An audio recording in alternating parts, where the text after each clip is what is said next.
Hey, what's going on guys, Pagani Gaming here and welcome back to another round of W2W racing. This time is round 6 at Interlagos in the Group 4s, and we start off with qualifying here, and we start off our first hot lap with a 37.2. Unfortunately for us, ZD up ahead got a 36.9, so we couldn't end up catching up to him. Best we finished was in 4th for qualifying. So on to race 1, we're in 4th position on the grid. And it wouldn't be a typical Pagani video if we didn't do a false start. So we're starting here and we're lining up, trying to get our best start, and we get a 1.5 second false start penalty, and pretty much all that hard work we put into getting a really good qualifying result put us back down in 6th and almost 7th. So we come into the first corner through this center S's, and you really want to try and get a really fast line coming out of that last part so you get a nice run on the back straight.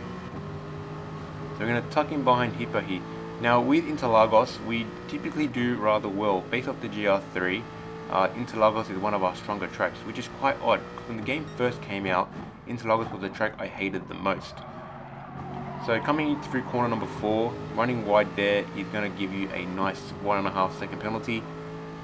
If you're not lucky, if you are lucky, you can still get away with it without a penalty, but you are going to be losing a lot of time because you can't be using that acceleration.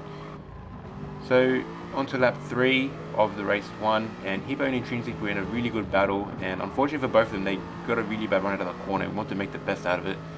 So we sent it up on the inside, turning our Aston Martin into a bit of a rally car. Hippo got around us, and then Intrinsic got up on the inside because we had a really bad run and trying to block them both, come to that last corner. And 2 laps later, exactly the same corner, we're going to tuck in behind Hippo. Intrinsic is still behind us. We've got ZD and Riptock as well further up ahead. And if you notice up ahead, ZD had a penalty for running a little bit wide coming out of that last corner. So that gave me and Hippo and possibly Intrinsic the opportunity to jump ZD in the race. So you can see there, Hippo braked late coming to the first corner, and that really compromised his run throughout the rest of the corners. So we made the best out of that once again.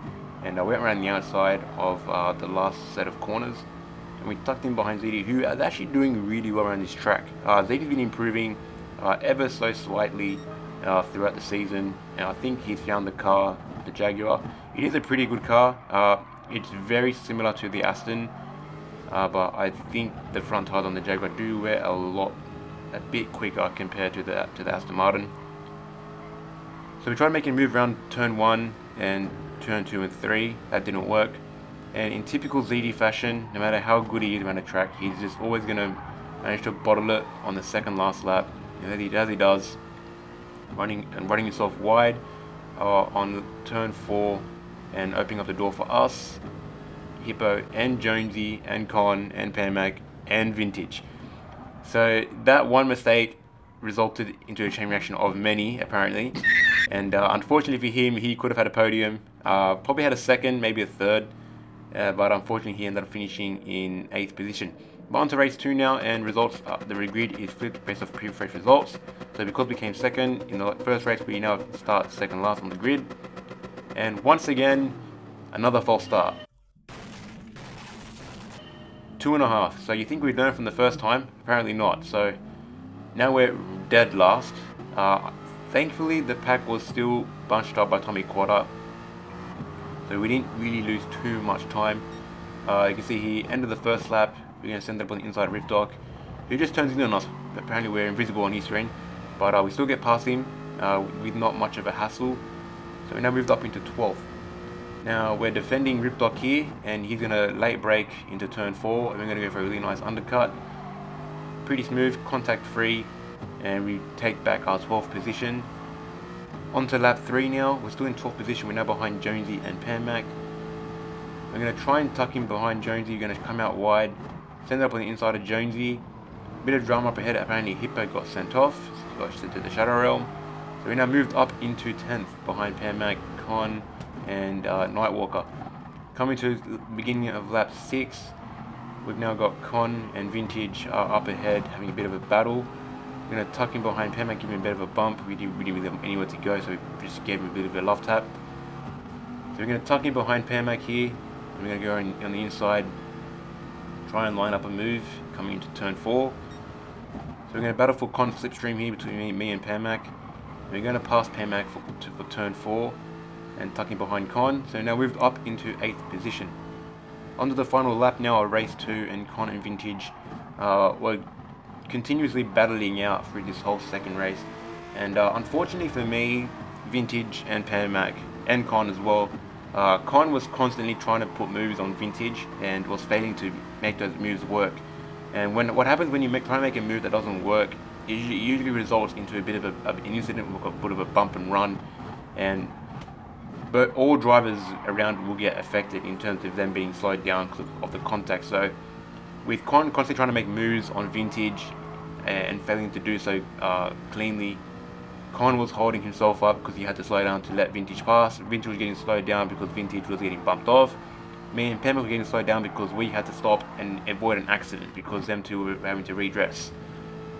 So unfortunately we couldn't do much better than 7th, but we were still happy with that result based off the fact we start pretty much from the back of the grid and having a 2.5 second penalty against us. Now on to the third and final race, and just like race 2, your grid position is based off your previous race results. So because we finished 7th in the last race, we now start in 7th on the grid. And third time the charm, we get off the line without being given a penalty. Although that start probably wasn't the best, so it would have been better if we got a penalty in the first place. But we up into 7th position coming to the first corner. We're going to go on the outside of Jonesy, try and get a nice slingshot coming out of corners 2 and leading up into 3. Unfortunately, Pamac had a bad run. We left us with nowhere to go, so we went to the back of him.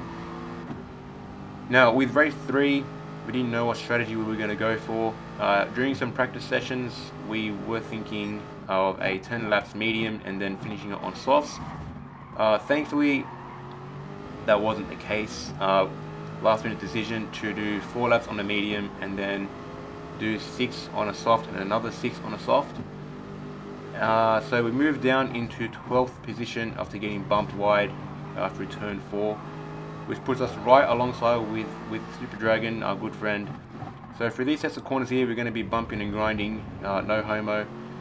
And coming through, I believe, turn 9, we're going to get a hip and shoulder from Dragon and put us completely off track.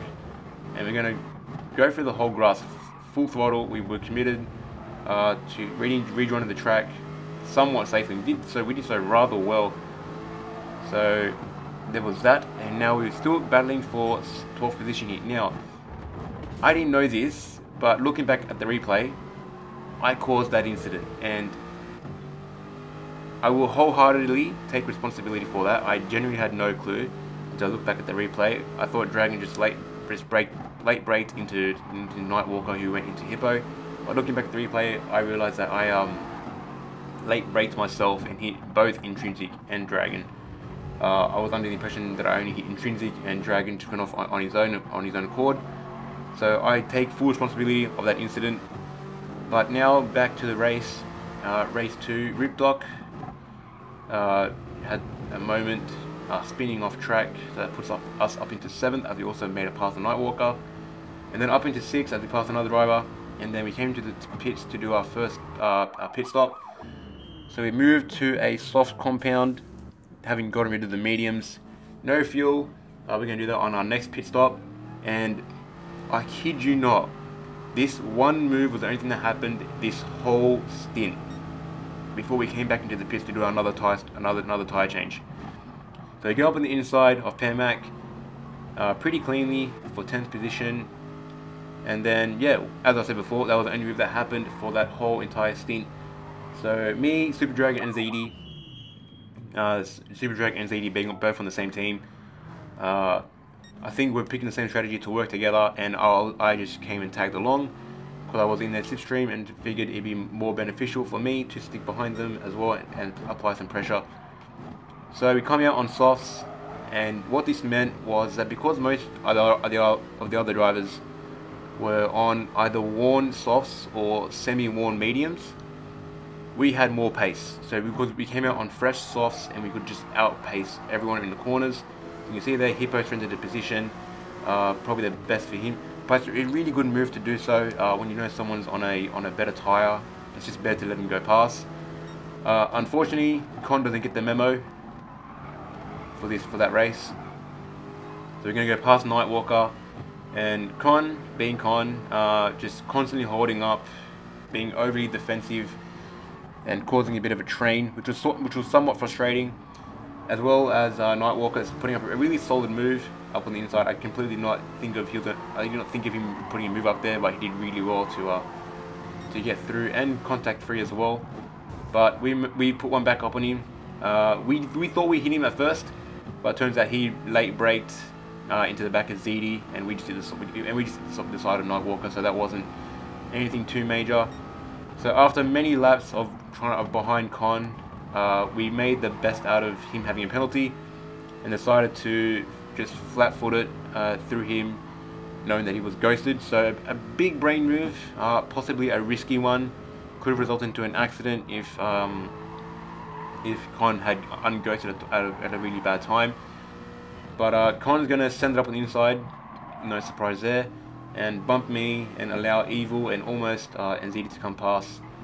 And then we thought we had enough of being hip and shouldered off turn 9, but ZD gives us another hip and shoulder. And once again, flat foot through the whole thing, rejoining the track, giving a little bump to Con, copying that 3-second penalty for cutting the track. We didn't burn it because we knew it was an unfair given penalty.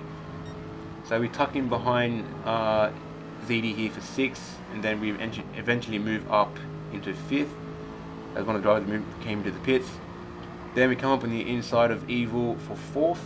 So we did rather well here to come back for a 4th and arguably a 3rd. This round was a great success. We did rather well based off our results. Even though it says we finished 6th, that was because of the 3-second penalty we didn't burn off. So for the meantime, we finished in 2nd, 7th, and 4th. So we did rather well. If you guys enjoyed the video, be sure to leave a like, comment down below, subscribe to the channel if you're new. And with that being said, guys, I shall catch you in the next one.